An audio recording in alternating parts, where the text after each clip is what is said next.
Televisa presenta.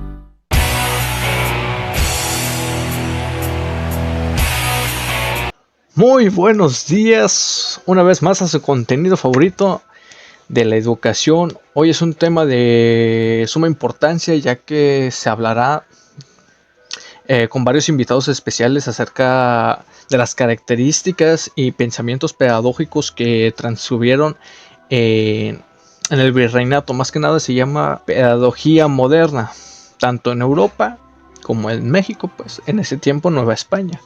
En dicho periodo, por ello, tenemos a nuestro primer invitado, que es Efrén Yair Verdín Galindo, próximo chicoens. Y bueno, ¿cómo te encuentras el día de hoy? Sí, aquí estamos. Cuéntame, ¿de qué te gustaría hablar? Pues me gustaría mucho saber, al igual que todos los que están viendo, nos gustaría saber cómo era la educación en la Nueva España. La educación en la Nueva España durante el virreinato estuvo marcado por la influencia de tradición educativa europea y las necesidades particulares de la conquista y la colonización del territorio americano. A lo largo de 3 siglos del virreinato, de 1521 hasta 1821, el sistema educativo en México evolucionó, influenciado por los cambios en las corrientes pedagógicas europeas y adaptándose a las circunstancias locales. Muchas gracias. Eso es muy interesante por el virreinato, que fue en 1521 a 1821, que fue un periodo demasiado largo. Y recordemos que en el sistema educativo, o mejor dicho, el pensamiento pedagógico era muy diferente.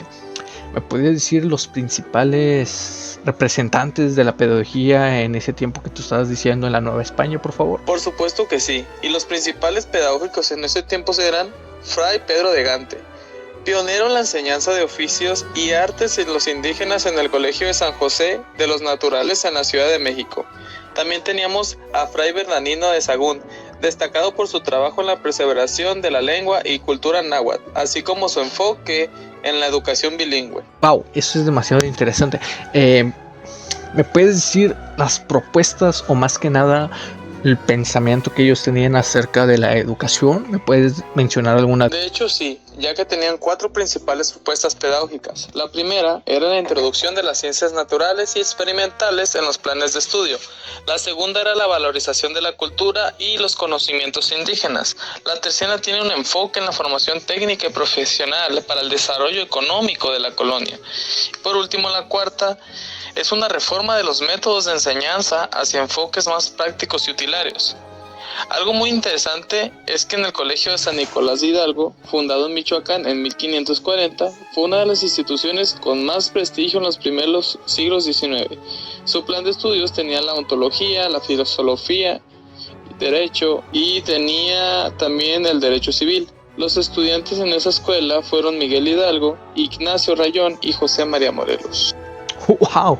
Eso es demasiado interesante. Uno no sabía que donde estudiaron principalmente lo que viene siendo los héroes de la independencia, los que iniciaron el movimiento, o fue Miguel Hidalgo, Ignacio Rayón y José María. Y tampoco se sabía pues mucho, bueno, yo en la persona no se sabía mucho que habían estudiado, que se dedicaban más que nada en el plan de estudios de esos momentos, pues acabas de mencionar sobre la ontología, la filosofía, el derecho canónico, el derecho civil. Y nada, es demasiado muy interesante, la verdad. Eso sería todo. Gracias por tu participación. Fue un gustazo. Espero que te la pases bien. Y más que eso. El gusto es todo mío. Espero poder ayudarte en lo que necesitabas. Wow, es demasiado interesante, ¿no lo crean? Por la introducción de las ciencias naturales y las experiencias de los planes de estudio, la valorización de la cultura que ellos proponían y los conocimientos de los indígenas, o sea, querían, ¿cómo se dice?, prevalecer nuestras etnias, más que nada, el enfoque de la formación técnica y profesional para el desarrollo económico de las colonias, porque eso sí es muy importante saber cómo se dice la economía en esos tiempos. Pero pasando eso de lado, apenas vamos a comenzando, o sea, todo lo que falta. Tenemos otra invitada especial.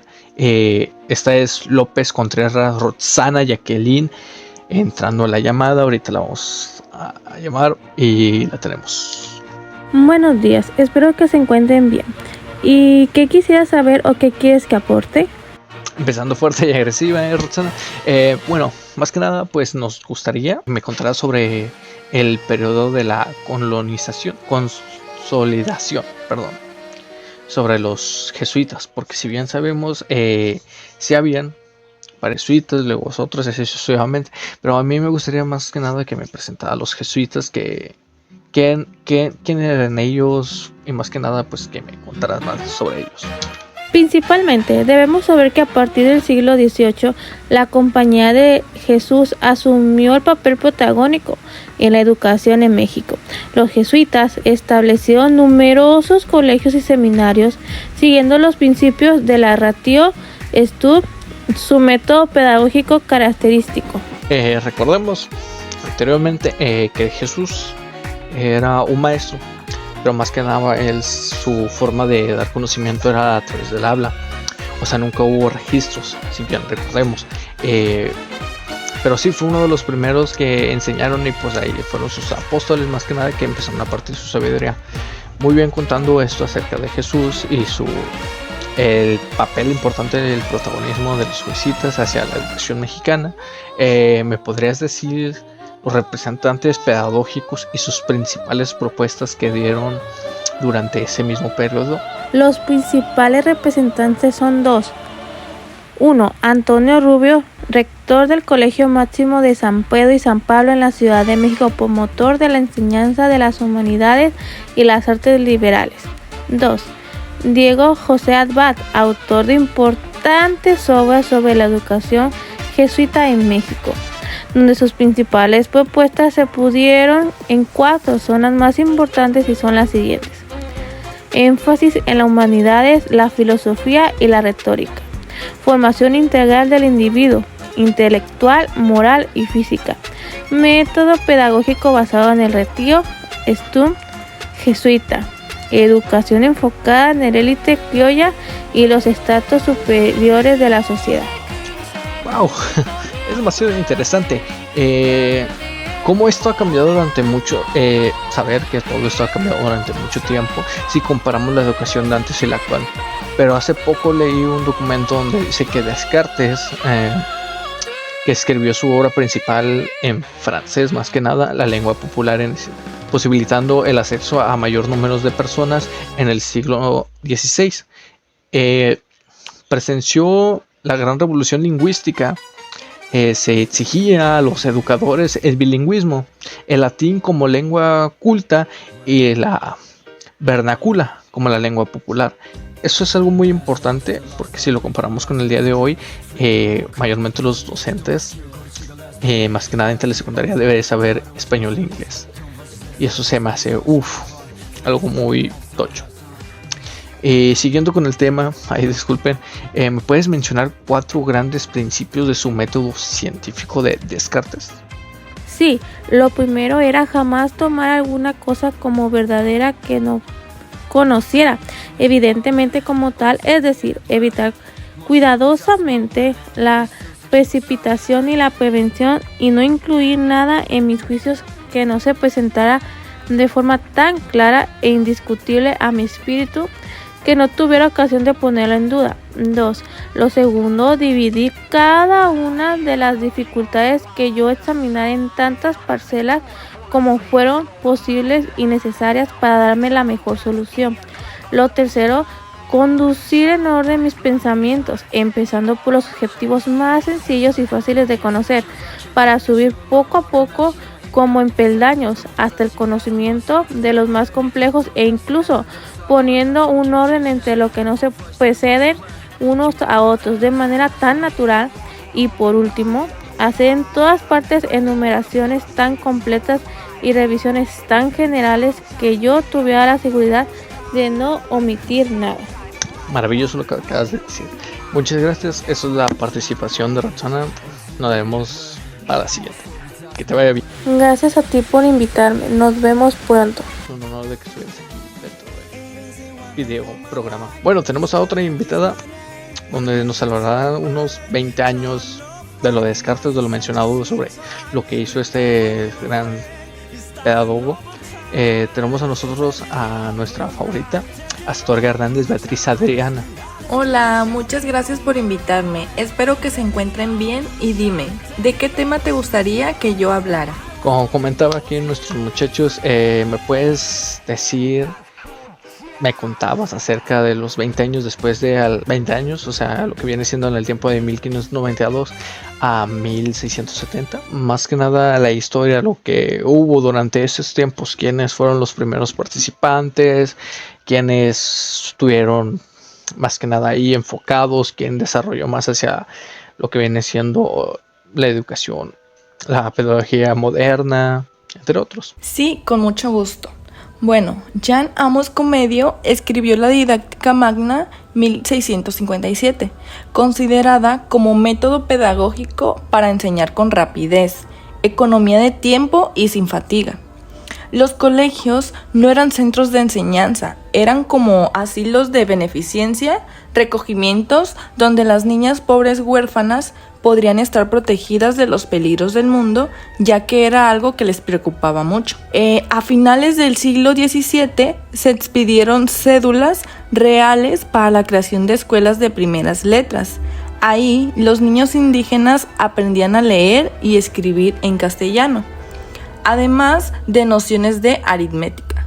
Muchas de estas escuelas estaban instaladas en las casas parroquiales, aunque en algunos pueblos de indios había oposición a la enseñanza obligatoria del castellano. Esperado, es demasiada información, demasiado por procesar, y más para nuestros televidentes. Es de suma importancia por los cambios que se hicieron. No sé si te gustaría agregar algo más acerca de lo que sucedió, no sé. Cualquier cosa está bien. No por el momento. Muchas gracias por invitarme. Bueno, por último tenemos a nuestro último invitado, a un gran señor, especialista en los temas históricos. A continuación a nuestro compañero Crespo Becerra Héctor Manuel. Hola, ¿qué tal? Muchas gracias por la invitación. Espero se encuentren bien. Y dime, ¿de qué tema te gustaría que yo hablara? Bueno, a mí nos gustaría saber, a partir de la Nueva España, en 1765, el periodo de las reformas que tuvieron y los representantes mismos y sus propias propuestas. Esta es la misma dinámica que hemos tenido durante nuestros compañeros, la verdad. Bien, es algo extenso lo que me pides, pero aquí lo haremos rápidos y seguros. Mira, principalmente en la Nueva España, a partir de 1765, limitó el poder del arzobispado de México y el virrey lo organizó. El ejército decretó nuevos impuestos y un sistema de intendencias para ejercer el control territorial, que afectó la vida de sus habitantes. Asimismo, las reformas también incidieron en la educación. Tras la expulsión de los jesuitas en 1767, la educación en México se vio influenciada por las ideas de la Ilustración y las reformas borbónicas. Este periodo trajo cambios significativos en el enfoque y la organización de la enseñanza. Alguno de los representantes pedagógicos fue Francisco Javier Clavigerio, historiador y educador, que promovió la valorización de las culturas indígenas y la enseñanza de las ciencias.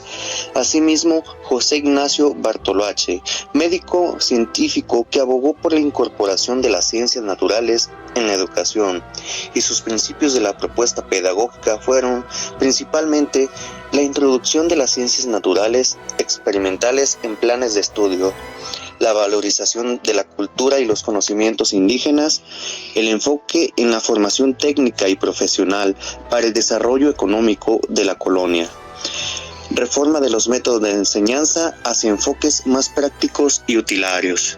Muchas gracias. Esta fue la participación de nuestro compañero Héctor Manuel, el especialista en historia.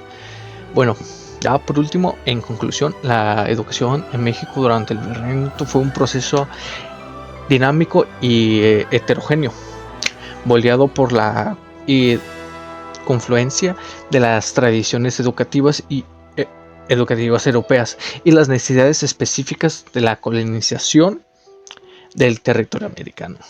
A lo largo de los siglos, diversas órdenes religiosas y corrientes pedagógicas dejaron su impronta en el sistema educativo, desde la evangelización inicial hasta la incorporación de las ideas ilustradas. Si bien hubo una evaluación en los principios y enfoques.